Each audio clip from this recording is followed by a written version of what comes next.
Okay. Okay. I can start with a little introduction. I just want to say that it's a real pleasure and a treat to have Rich Zemel as our virtual visitor today. Rich is a professor of computer science at Columbia University. Prior to that, he was at University of Toronto, where he's currently on leave. He is also a co-founder and was a research director at the Vector Institute for AI, so really a foundational player in Canadian AI ecosystem. He received many accolades for his foundational work in machine learning and computer vision, which includes NVIDIA Pioneer of AI Award, ONR Young Investigator Award, CFAR AI Chair, and I can go on for a while. And something that may be a bit less known about Rich is that he developed the Toronto paper matching system that matches paper submissions to reviewers. Then all of us submit to conferences. So his work quite literally affects every paper that has been and will be published in the field. So without further ado, let's welcome Rich. And I want to mention that Rich did say that he will take questions as he goes. So I'll monitor the chat and we'll pop those up as they're submitted. Thanks, Rich. Thanks a lot, man. Yeah, so don't blame me if your paper didn't get in. We just developed the system. Good. So yeah, really happy to be talking to you folks. It's too bad I couldn't be in person. I visited UBC quite a while ago. I think it was. Well, I used to come every year as part of when NeurIPS was there every year, and I loved Vancouver, and it was fun to visit. So hope to come back and visit soon. All right, so I'm going to talk about learning novel classes and attributes wandering within a world. And let me get started here. So as we know, machine learning works very well in all kinds of applications like images and text and video analysis and things like this. But most of that success has been limited to a closed world with a fixed set of classes and lots of data per class, often labeled, and also a balanced data set. And so this means that we have to kind of go through this process, this painstaking process, defining output, collecting the input data, annotating it, cleaning it, training a model. And then if we want to add a new class or a new environment, we have to redo the whole process again, right? So what we end up with is a system that tends to be fairly inflexible and brittle. And you contrast with that with these kids kind of real world learning. They have to quickly adapt to new environments through these kind of online experience without having to recollect lots of data and starting all over again with their models. Okay, so they're learning new concepts like one block at a time here and not sampling from some offline data set. So really want to address this large gap between classic machine learning and learning in the perspective of kind of real world experience. So I think it's an interesting scientific question, how to learn from this online experience and bridge the gap.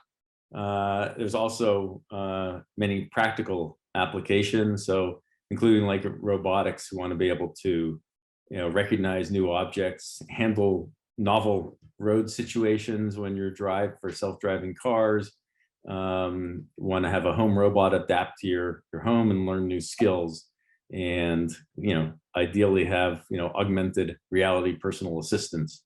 Be nice to learn from our online experience. So today I want to tell you about some work I've done in this direction. So trying to deal with more challenging natural learning scenarios. And all of it is geared at this idea of learning from only a handful of examples. So focusing really on few-shot classification. So I'll introduce that briefly at the beginning. I'm sure most of you know about that, and then I'll get into the specifics afterwards. And like was mentioned, it'd be great if you have questions throughout. I'd rather it be a little bit interactive. It's hard to give talks these days just looking at your computer screen. So happy to have some interaction. I can't see the chat when I'm talking, so if you have something, though, please do speak up or put it in the chat. So the first bit of work I'm going to talk about is learning on the fly with few labels. So it's really addressing the online part of learning. And then I want to talk about learning on the fly without any labels at all. So trying to do really purely unsupervised learning. And the third one is trying to get a little bit more analysis about when rapid generalization will be possible. When can we do this to kind of learn with a few examples? Right? So those are the three bits of work I want to tell you about that are all geared at the same topic. And the first one is really focused on this learning on the fly with few labels. And to start with, I talk about few-shot classification. So for few-shot classification, you typically start with originally with a labeled data set that has some set of training classes like, fences and mushrooms and dogs, and learn on that. But the whole idea is not to do a good job on those classes, but instead produce a model that can learn new classes from just a few examples or a few shots. So that's the aim. And it's a appealing paradigm because you're leveraging previous knowledge towards learning quicker about something new, and it's often practical because a lot of real world problems don't have enough training data. So here's an example where we have the things are typically divided into episodes, as shown here, where we have 2 episodes.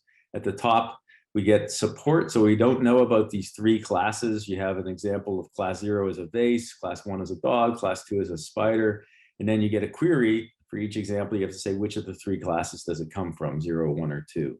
So that's one episode. And the next episode would have another set of new classes that are novel completely, and you have one example of each. So this is an example of where there's one shot or one example, labeled example of each class, right? Now there's this episodic structure that you'll notice here, and that introduces some limitations. So there's a fixed number of examples per class, like we said, the few shot, and there's also only a limited number of new classes. When we're interested in the real world, where with few shot learning, we really want to learn are kind of a long tail, the rarely seen classes. So for example, most of the cars in self-driving will be regular passenger cars, but occasionally we'll see some emergency vehicles. It'd be nice to recognize those rare classes with just a few examples and incrementally learn these rare classes kind of one on top of another, right? But these episodes don't really naturally model the incremental learning process. So people have addressed that. There's a literature on continual learning where you're trying to learn new concepts and skills sequentially. And one way of doing that is to split the classes into so-called multiple tasks. So you might take MNIST and split it up as shown here into, the first task or the first 2 digits, the second task and the next 2, et cetera, right? So, and by the end, you expect to be able to model all the classes. This is a little bit rigid because you're waiting for the model to, you have to collect lots of labeled data for each class, start a learning session, and then you have this transition from one task to the next, all right? What we really want to do is have features from few-shot learning where we just can learn from just a few labeled examples, and also incremental learning where we'll keep learning about new tasks all the time. So that's our goal. And other people have addressed this. There's research looking at different kinds of paradigms for combining continual and few-shot learning. And most of them operate still at this kind of task level. So the learner sees few-shot episodes that are stacked up in sequences. And so once the model learns task A, it's going to learn task B, et cetera. And so if we want to learn visual concepts, what is a task? It's really not defined very well. And so we want to be able to continually learn on more at the example level, right? We want to be able to not wait for 5 classes and see a bunch of examples and recognize amongst those 5, but just keep seeing new ones and having to say, is this a new concept or is it old? And if it's old, which of the ones is it that we've seen? So along those lines, I'm going to present some work that from our iClear paper from this year called Wandering Within a World. And this is with Mangir Ren, Mike Islina, and Mike Moser. So here's the setup. It's a little complicated. I'll walk you through it. So it's the idea is that you have an agent that's walking through a house, let's say. Okay, it's wandering in a house and learning about new visual concepts. And let's say it walks into the kitchen. First thing it does is it sees a cup. And has never seen a cup before, it's supposed to say new. So the agent is shown above, what's seen below is the cup, and it produces the prediction new, all right? And the environment then produces a label and says that's class 1. Okay, so from then on, when it sees a cup, it's supposed to say class 1, right? Then the agent sees a plate, all right? And it says new for a plate, and that's class 2. And the next presentation is a cup again, and the agent should say cup, right? It makes a mistake and says new. And some of these are unlabeled. So instead of seeing a label after every instance, after every prediction, we're going to sometimes get them unlabeled, as shown in the dashed line here. Okay, and then it sees a plate again, and it says class 2 correctly.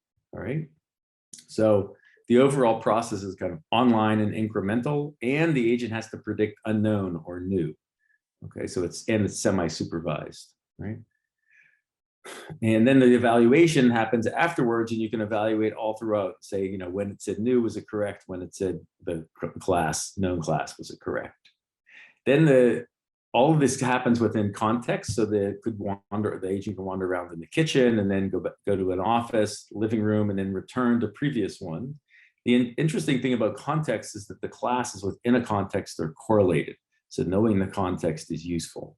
In our case, the contexts aren't labeled, and we aren't going to directly infer contexts, but it's useful still to know them due to the class correlations, right? So these are the features to summarize of their setup. It's online, it's incremental, few shot, semi-supervised, and continual. Okay, so that's the aim of all this. So that's the new learning paradigm, and now I'll tell you about the model that we've developed to address the challenges, and it's called the contextual prototype memory. And at the high level, there's a few components to it. First, there's a convolution network that produces visual representations. There's a recurrent network that produces some sort of episodic memory of the recent past. And then there's the memory itself, where new concepts are stored in the memory space. It's kind of a semantic memory, and they're stored as prototypes. So I'm going to define this prototype memory in the next slide here. And prototypes store each concept or class as a vector, and we call that vector a prototype. Encounters a new object, it has to retrieve the closest prototype in the memory. But we want to be able to have the possibility of saying something's unknown.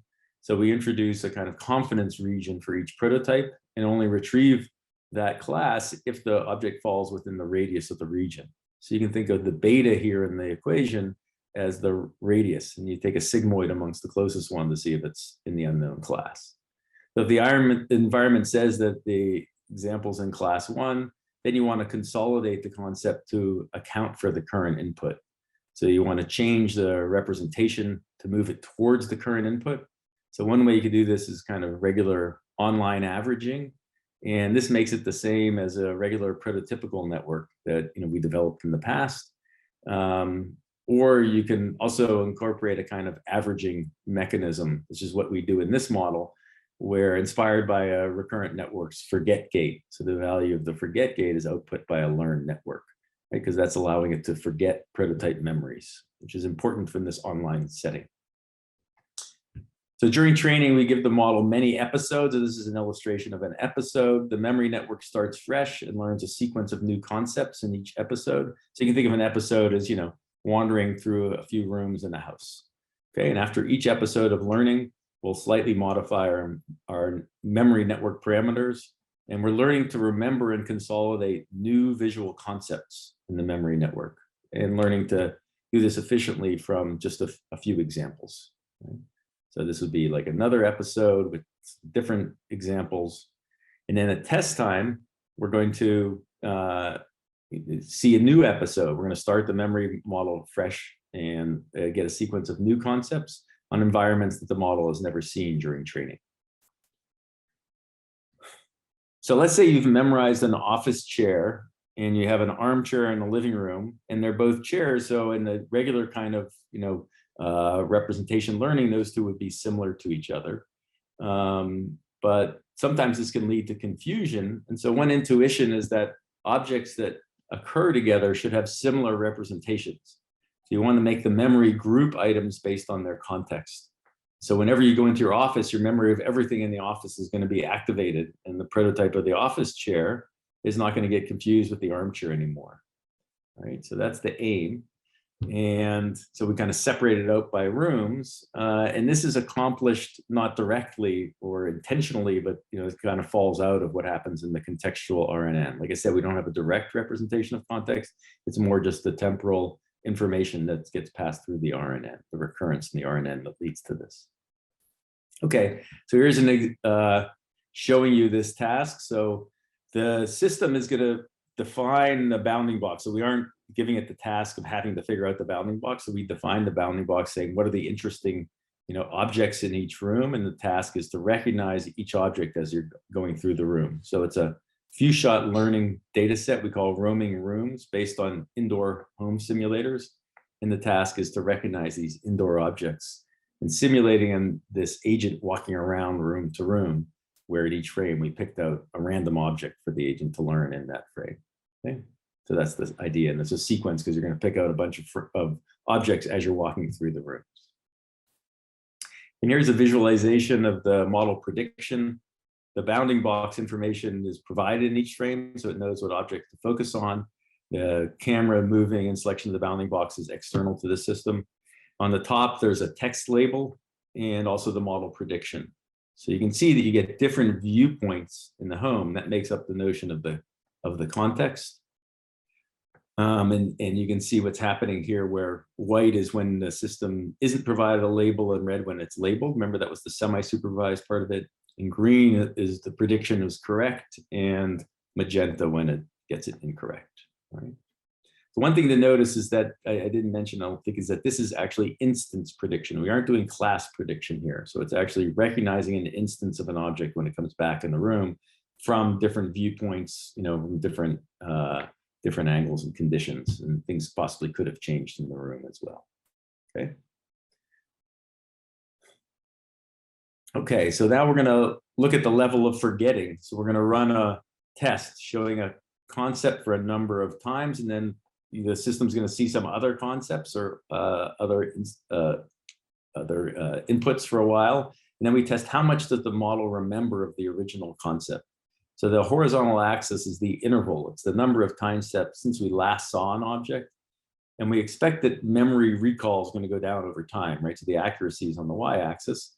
And so then, as you'd expect, if it's been longer since you've seen the object, it's going to forget about that object to some degree.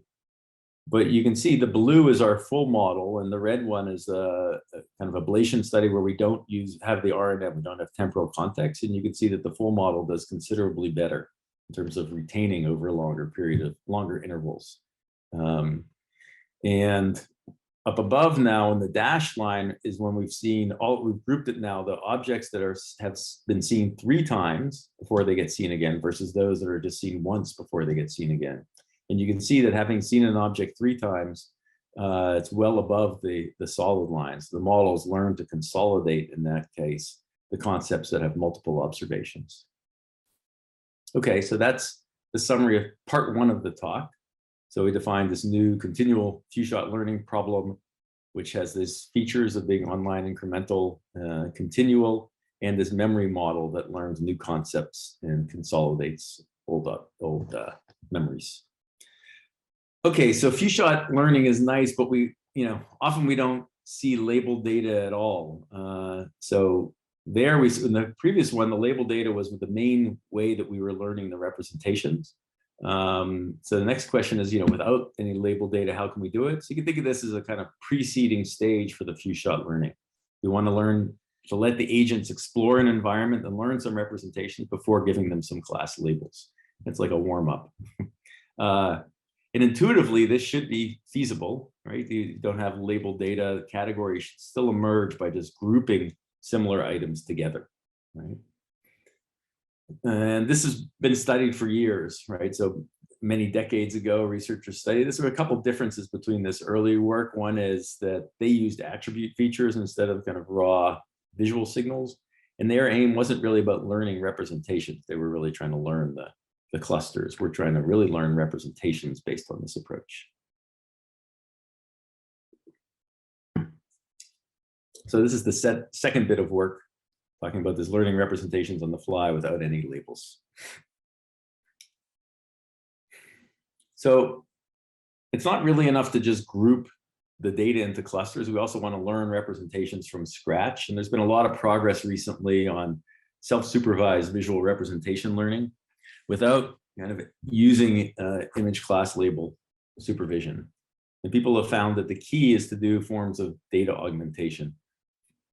So these kinds of things, the augmentations include random cropping of bits of the image, coloring, and so on. So one type of approach is an instance-based approach, like is shown here. The aim is to classify each instance as a kind of unique class ID, and then different augmented views of the same image belong to the same class. You have a clustering-based objective, which is different. There you have a form of clustering on a batch of images. You use the cluster ID as a kind of pseudo label, supervising the network. So both of these, you get impressive performance on representation learning, but they both rely on very large IID batches of data, right? That's they excel in that kind of setting. And so what we want to be able to do is learn with more online streaming visual data. So that's our goal. And so here I'm going to present some new work we've done with these 4 characters, Mangye, Tyler, Michael, and Mike Moser again. Okay. And we call our model the online unsupervised prototypical network.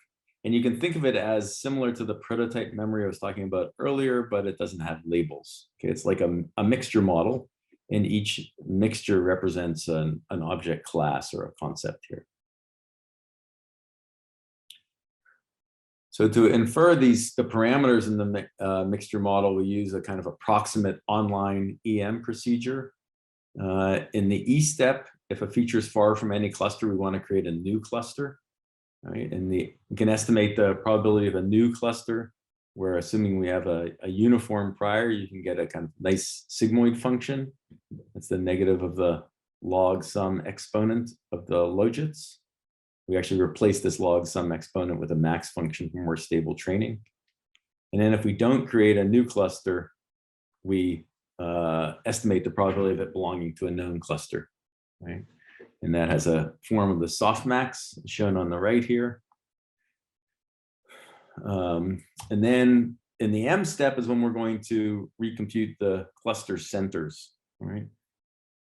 So we aren't going to redo the full clustering at each time step. It's this online nature. So we want to estimate the cluster parameters based on the posterior from the previous step and incorporate new observations from the current time step. So we assume a kind of transition dynamics in the cluster, so we can derive these update formulas. So here C hat is the estimated cluster proportion at time step T, so for cluster K, and P hat is the estimated cluster center or prototype at time step T for cluster K. And Y hat and U hat are variables defined in the previous slide. That's what you infer in the E step. And here we're going to introduce another parameter rho that represents the memory decay factor. Okay, so the exponential decay here allows the prototype population to shrink over time. If a prototype hasn't been active for a while, it's going to shrink away. And so this models the kind of online non-IID nature of the visuals stream. Okay, we also learn the oops, sorry, messed up there. So the new prototype estimate is a combination of the newly observed feature, right, which is the Z, and the old estimate from the previous time step. All right, so a combination of those two that allows us to update the prototypes. Okay, so the objective function for this, in the beginning, the representation starts out random, so the clustering won't be very good. We need to learn the representations together. So the first thing we do is, like with other self-supervised, we leverage augmentations. So this encourages cluster assignments across 2 different views to be similar. And the entropy loss encourages the cluster assignments to be sharp. Finally, there's a new cluster loss, which says don't create too many or too few clusters. If you have too many clusters, then aren't going to learn to group items together. You don't get any power from the clustering. And if it's too few, then it's trivial and it all collapses to one cluster. So we have a beta distribution prior to model the probability of creating a new cluster. So I'll show you some experimental results now. And so some comparisons that we made. We use the same data sets as we did in the previous work that I described. But again, this is all unsupervised. The previous one was supervised or semi-supervised. And the images are just played frame by frame. And then we evaluate it in 2 ways. We evaluate it first in the same way as we did the previous one in the supervised method. So the supervised metric is average precision, and that's the joint performance on the known and the unknown. So that's being able to say that it's unknown if it's a new class, and which of the known classes if it's known. And AMI is an unsupervised evaluation or adjusted mutual information. So that's really just evaluating the ability of the model in this unsupervised setting. Now we have a few baselines.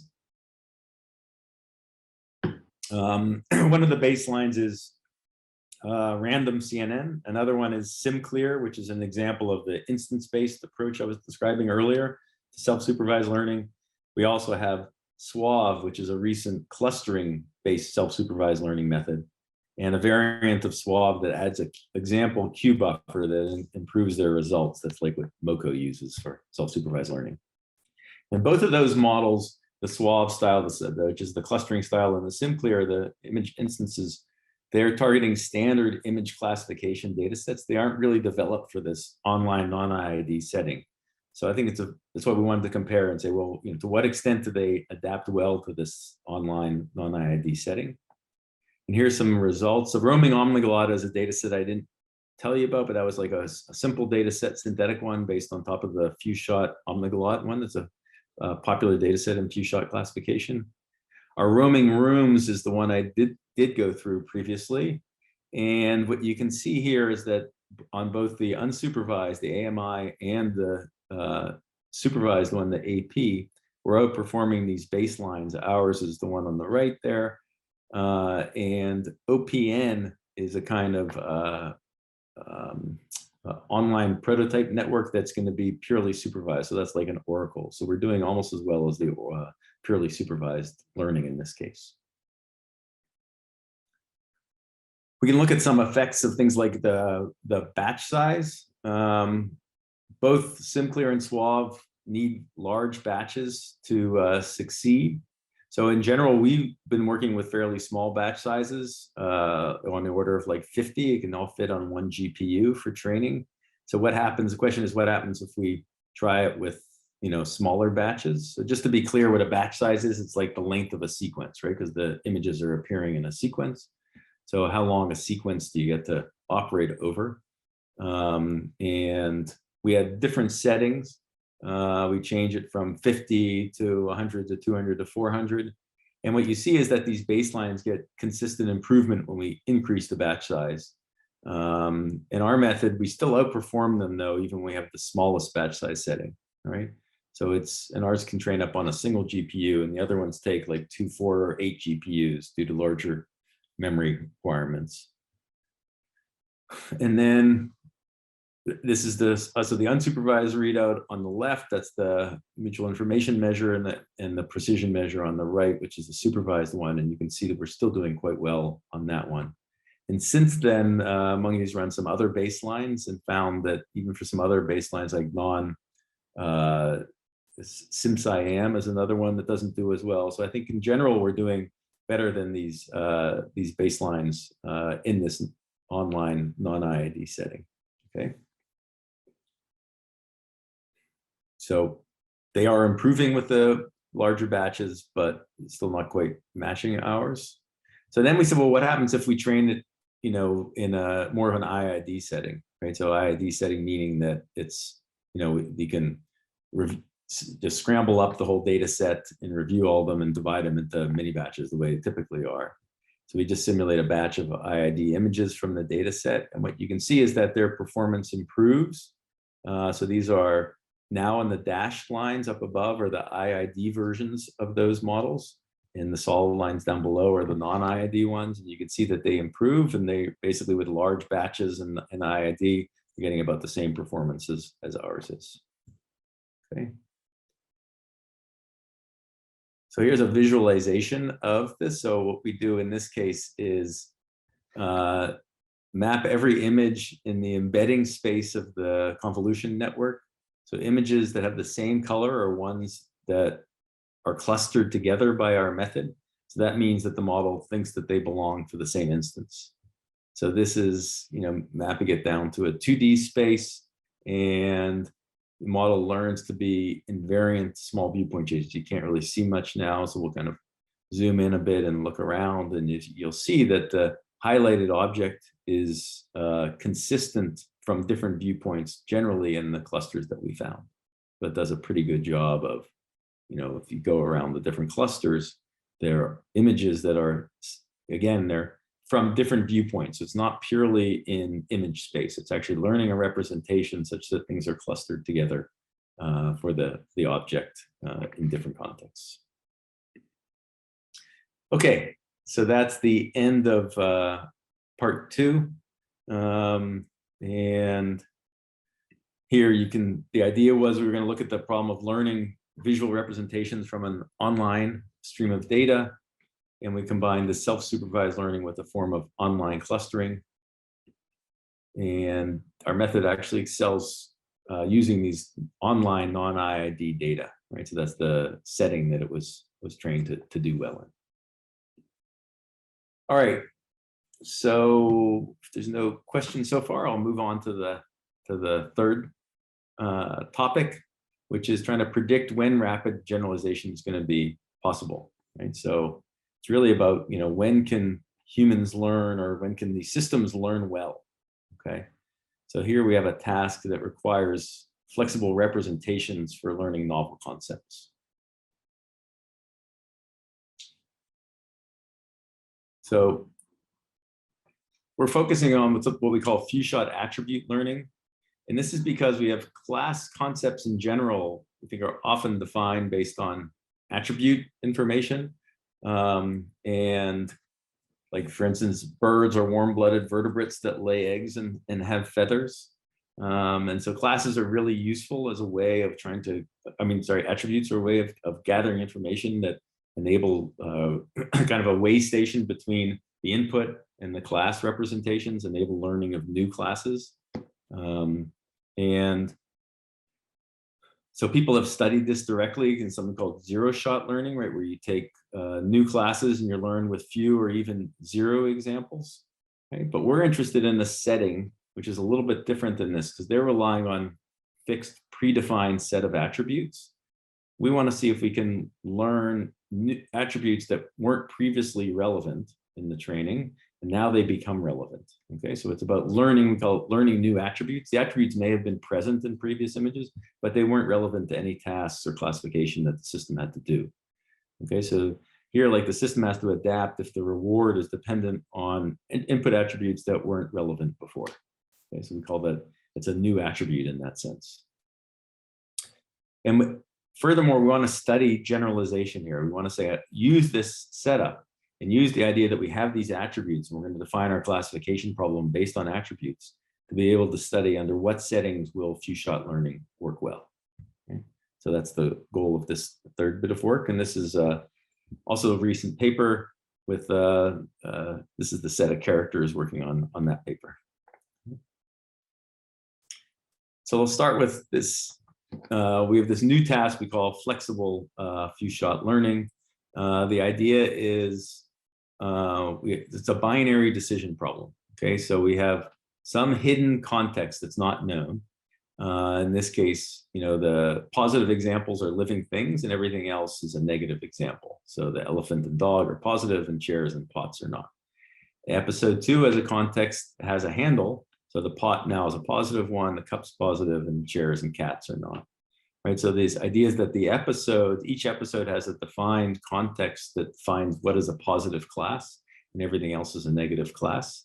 And that's hidden from the system. It doesn't know what's defined, and it has to infer what is defining the positive versus the negative, okay? And now the challenging part is that at test time, we're gonna see new images and new classification criteria that are defined by new attributes. So here, for example, we have a context color. So color was not important during training for any of the classification.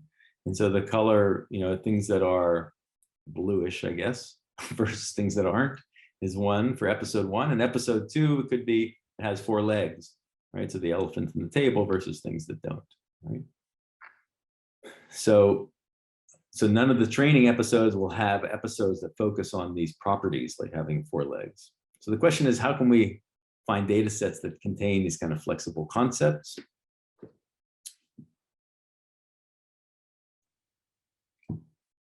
So luckily in the image space, there's quite a few image data sets that have attribute annotations. So we've used a few of them here. One of them is Celeb A, right, where we have I think 40 attributes for each image. So we could have a context that defines a positive class on the left, which would be male and smiling. So the top row are the male and smiling images, and the bottom ones are ones that aren't both male and smiling. Next one could be cheekbones and earrings. Again, it's like a conjunction. So these are two attributes that define the positive class. Anything that doesn't satisfy that are the negative class. I think that cheekbones means high cheekbones or visible cheekbones or something. Most people have cheekbones. That we did this for Celeb A, and we also defined another set based on the UT Zappos, a shoe data set, where positive examples can be based on women's shoes and lace-up shoes. That would be one positive set of examples, and the negative ones are all the ones that aren't, or slippers and slip-ons. Okay, so we leverage these kinds of data sets. All right. So now it turns out that supervised learning doesn't work very well to give us these kinds of representations that we want. So this is in contrast with standard few-shot learning. In standard few-shot learning, people have found that you can do this pre-training, for instance, in ImageNet, pre-train a network on ImageNet. You don't have to worry about any fancy few-shot algorithms, and then just take those representations, and they do quite well on the few-shot tasks, on learning new classes, right? So just standard kind of pre-training on supervised works well. In our setting with the kind of tasks that I just defined, that doesn't work very well, right? So when we come to the test classes, what's illustrated here is you have the CNN, you have some set of attributes, okay, that are attributes that are, it's trying to pull out these attributes, and those attributes have to be inferred to say which are the relevant attributes for the test classes. And in this case, like recognizing a novel class like goldfish or shark, it doesn't transfer very well when you've done supervised training only on the training classes, right? And again, supervised training here doesn't necessarily mean supervised training of the attributes themselves. It's supervised training on the preset episodes where the episodes were based on single or conjunctions of the attributes, okay? So the question is, why is there useful information that's lost by training only on the attributes that are relevant to training that doesn't transfer very well? So it's a kind of generalization issue, we think. So it's a challenge, right? Because the same image can belong to different concepts at the same time, and it could be that the model will pay a lot of attention on some training attributes, like eyeglasses, and ignore a class like an attribute like mustache, because the mustache doesn't really matter in the training objective. So this is an instance of what's called supervision collapse, right? So it pays attention to eyeglasses and doesn't pay attention to mustaches, so that's what happened. Why purely supervised training, we hypothesize, it doesn't work well. We have an oracle which is trained on all of the attributes of the training plus the test set, right? And so that shows almost no difference between the training attributes and the test attributes, whereas you see this significant drop between a model that's trained, supervised pre-training on the training attributes and then tries to transfer to the test attributes. So we want to find some more flexible representations, and we know that the supervised information or supervised learning throws away important information. So we turned our attention to some forms of unsupervised representation learning and found that this approach worked best. So first we pre-train the representation using unsupervised learning. And the idea here is the training objective makes the embedding distance between different views of the same instance smaller. It makes the distance between different instances bigger, right? So that's like what I talked about before with the self-supervised training on instances. And so it's a kind of metric learning approach, and it learns representations that are instance invariant. And then we actually found a win when we do some fine tuning on the supervised task. And so this is very interesting. I'll get back to this in a minute.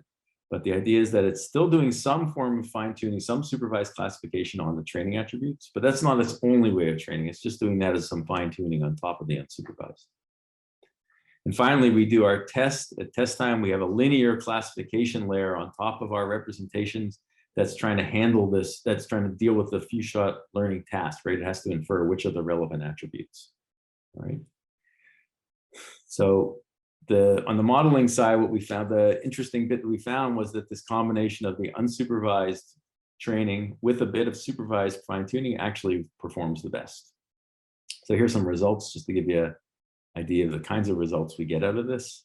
And we're going to compare it to episodic training. So that's your standard kind of training that's done in few-shot learning and things like, you know, might be familiar with prototypical networks or mammal. Typically, you have some episodic pre-training, and then you test the episodic. And that was the old idea in few-shot learning, is that you wanted to match the training setup to the test setup.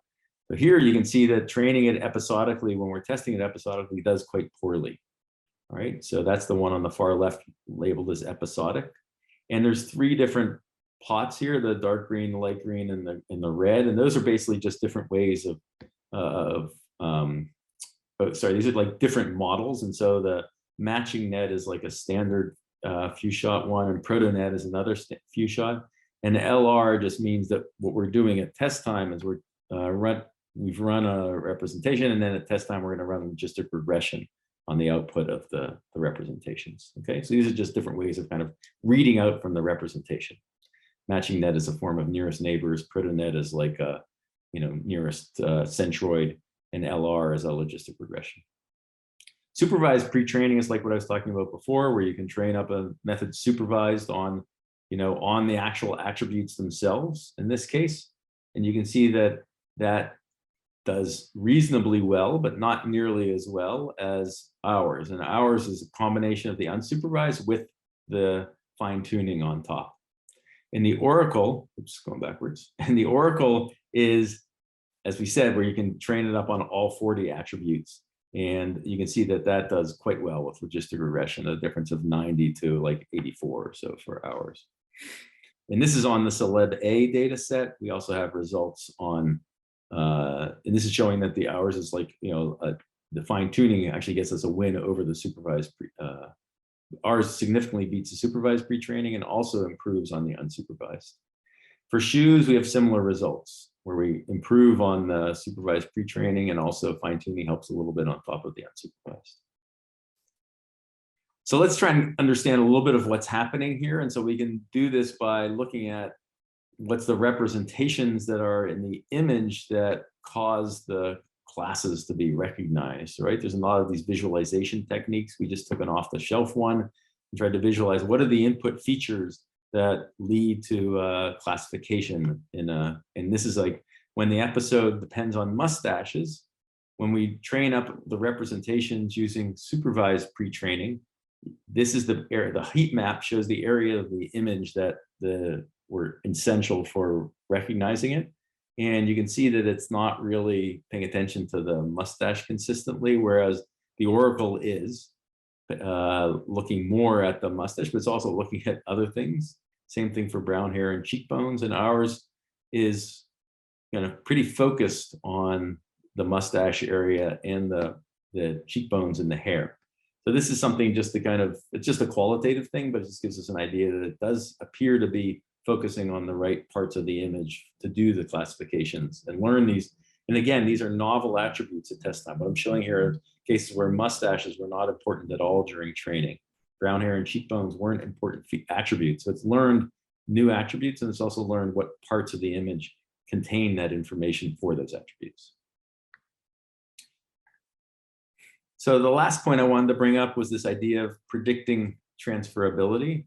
So here, the idea was that we've seen that you can get some transfer, right? So if we train it up on classes, let me see, before I share this, I'll introduce it a little bit. So we train it up on, so it's an interesting question to say, when you've trained up something, when do you expect few-shot learning to work well and when won't it? Well, there's this intuitive idea that also matches what's happened in theory. So people have been trying to prove theoretical results about this for quite a while. And they all rest on this notion of how related the test tasks are to the training tasks.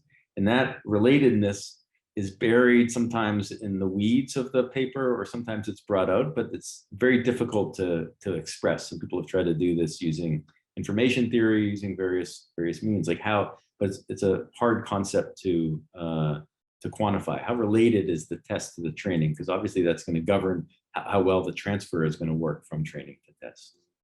So by focusing on attributes, we think this gives us, in defining our new tasks with new attributes, this gives us a bit of a lever for evaluating and predicting generalization. Because the idea is that we think that if the attributes at test time are closely related to the training attributes, then you would think that the supervised training on the training attributes could transfer well, or the supervised fine-tuning could transfer well. On the other hand, if they're very different, then you wouldn't expect to get much transfer, right? So it really comes down to the correlations and the kinds of features that define the classes in the training and the kind of features that are relevant at test time. And because we define our data sets based on attributes, those are helping define what are the features that are relevant for training and relevant for test, and the degree of transfer. So we did this experiment where what we ran was we first came up with a transferability score. So each image, as we said, is annotated and has a bunch of features associated with it. So this guy he wears a hat, he has black hair, he doesn't have glasses, he's got a bunch of attributes. We train up a logistic regression model where we say we're going to split all the attributes associated with them. I said there's 40 attributes for every image. And that in the training and test split, there's going to be some attributes that are relevant in the training set and the novel attributes that are relevant in the test set.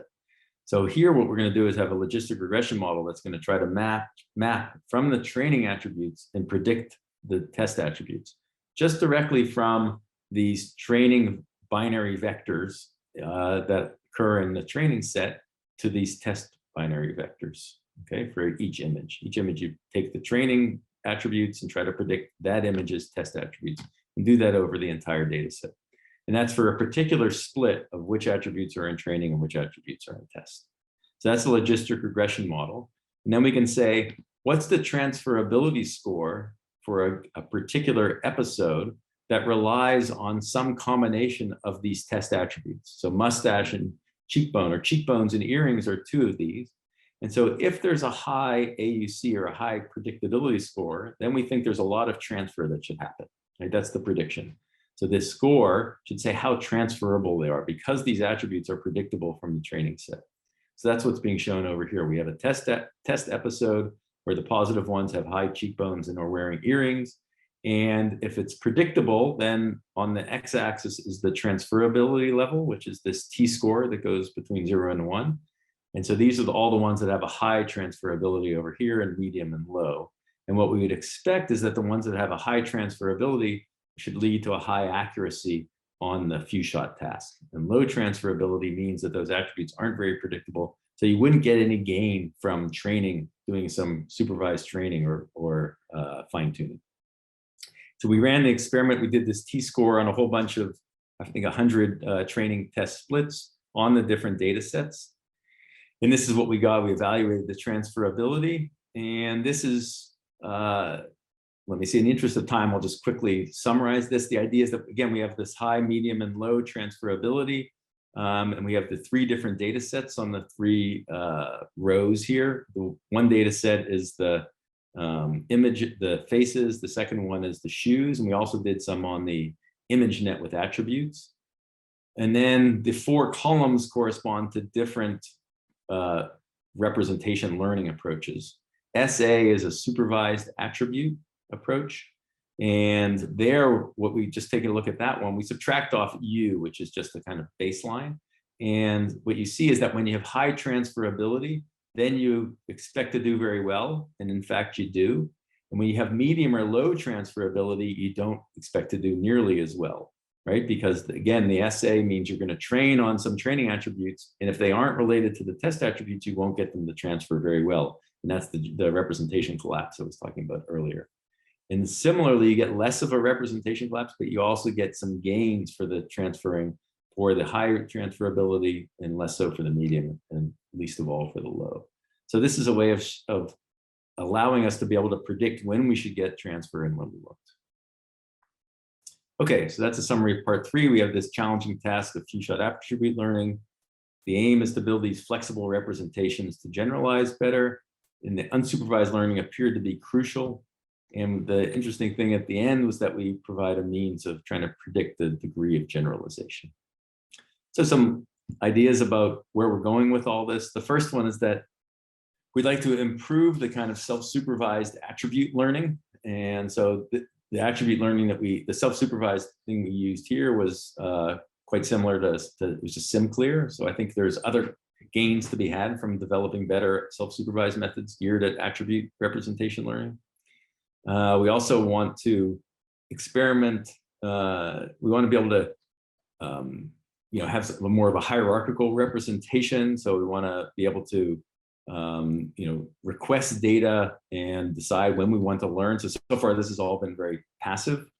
And another thing is that we have to store history over time when we're doing this learning. And so we want to ideally move towards more bioplausible learning rules where we won't have to store as much information.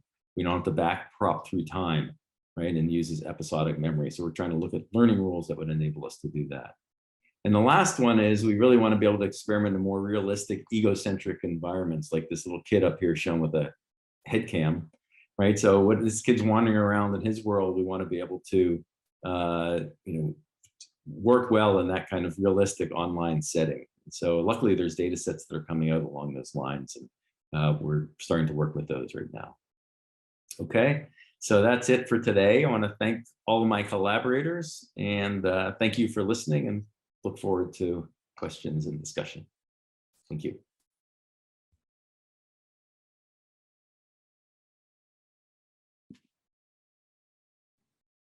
Let's virtually thank Rich. Any questions?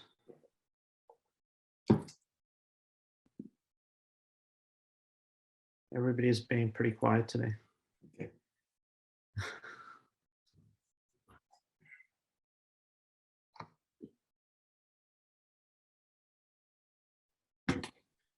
I have a question if Sure. it's okay.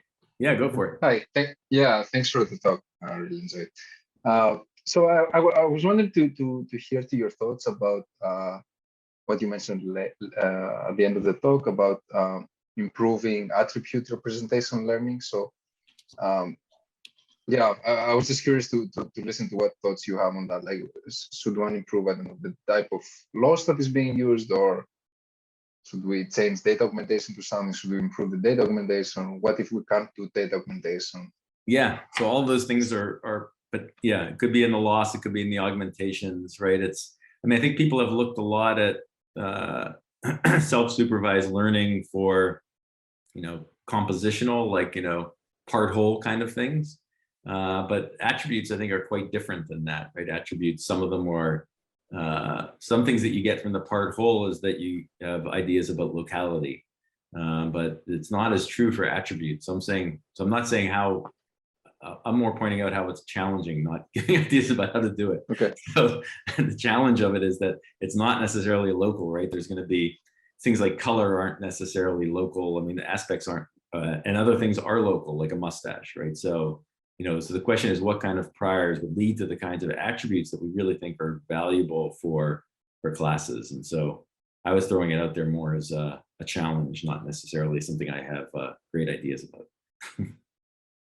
Sure, thanks. So, but I guess a summary of your last part is then that supervised feature learning is, from this empirical experience, is worse than the unsupervised. Like, well, actually, so what we found was this interesting combination, right? So the first part of the talk was semi-supervised, and then the second one was unsupervised, which did very well. But the third one had this weird in between, which was unsupervised does quite well, but then if you do some supervised fine-tuning, that's actually the best. And so really the generalization study I mentioned at the end is really looking at that. Like, when would you expect supervised learning or supervised fine-tuning to do well? And so I think it's a question of, unsupervised on its own could work well, but I think that some combination of that with supervised, depending on how the training relates to the test, is probably best. That's what our results point to so far. Thank you. Sure. David? Hands up, I see David Poole. Hi, nice talk, thank you. I have a question. You're talking about learning classes, but in some sense, the first part of your talk was only learning an entity. You're learning a particular object. Right. But if you see Labradors and see, how do you know whether you're learning a Labrador or a dog or animal? So all the time here, we're choosing some level of a natural kind Right. that we're trying to learn, and somehow what ends up being the level of a natural kind that ends up you're learning, or does that not make sense? Yeah, no, I think that's a hard problem, and I think it's especially hard with unsupervised learning, right? Because with supervised learning, it's up to the labeler, and people have that, people try to do multi-level label learning at different kind of levels of abstraction, and I think it's still a hard problem and hasn't been solved very well. But I think in the unsupervised one, right, the instances are typically geared at the instance, as we said, and ours, like our clustering in the second part of the talk, was clustering at the instance level as well. So, but one thing that we did do that's a little bit speaking to what you're saying is we looked at the representations that we learned, and we said, to what extent do they actually capture category information, your typical classes, right? So it's not, the clustering and everything and the augmentations are all geared at instances, but it could be that by clustering instances, you're also, and it's representation learning that we're focused on all along, maybe it's learning representations that are actually useful for classes too, just like SimClear and the other instances are. And so we did the same thing with our model in the online setting and found that ours indeed did lead to pretty good class learning. Not quite as good as some of the instance-based one when we're in the non-IID setting, but in this, in the IID setting, but in the non-IID setting, ours did pretty well. I think it's an interesting open question, basically, though, of saying what is the right level for this. But yeah, so I think it's a good question. I think that, and if we have the data, we can always just test it empirically. The question is, it's another kind of hierarchical learning we'd like to get. So I was talking about attributes at different levels, and similarly, classes operate at different levels. Yeah. All right, thanks. Sure. Yeah. Jim? Hey, thanks for a great talk. I really love the baby cam data. I always wanted to do a kitty cat cam, and somebody's done that, but you need a lot of babies. Now, the babies don't have tasks. The babies are, well, maybe they do. I always wondered what the investigatory, exploratory world that the babies live in is, how that's completely different from the world of grown-ups who have, get me to the fridge, give me a cup of coffee, etc. And tasks really matter.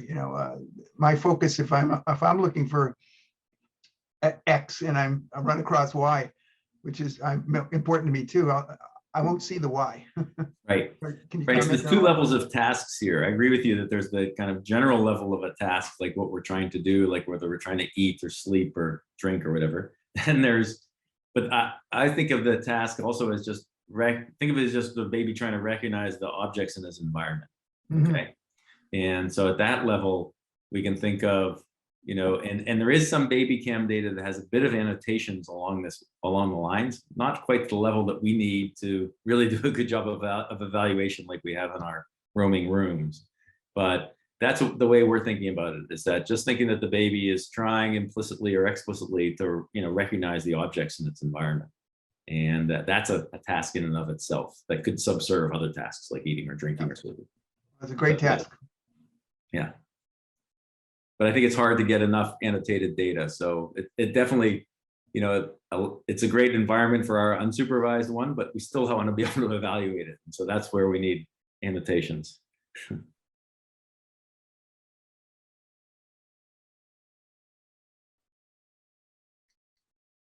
Great. I'll ask a quick question. So, but the kind of relationship between the unsupervised and then following with some supervised or a little bit of supervised training.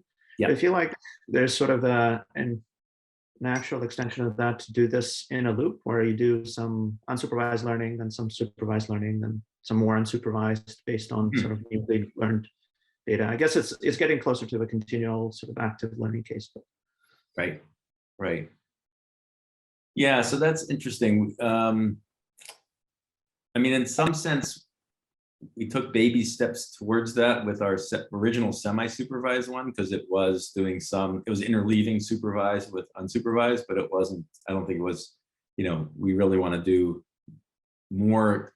That was kind of, an image at a time. So it was very online and continual. But I agree, ideally there would be some, both tasks kind of happening at the same time and interleaved, rather than necessarily lockstep like we did in the last set. But yeah, I think that, get towards more continual one, taking advantage of the supervised as much as you can, and still doing unsupervised learning the whole time seems like a natural approach. Do you know anybody who's doing that? I don't know if anybody No. formulated that. Yeah. No. Yeah. Great. Any other questions from anyone?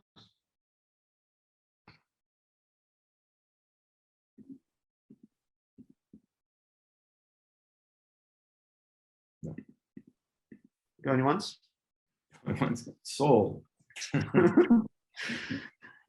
Great. Okay. Well, thank you, Rich, for coming up and giving a talk. It was wonderful, and it's great to hear things you've been up to. All right. Thanks. Good to see everybody. And thanks for listening. Bye-bye.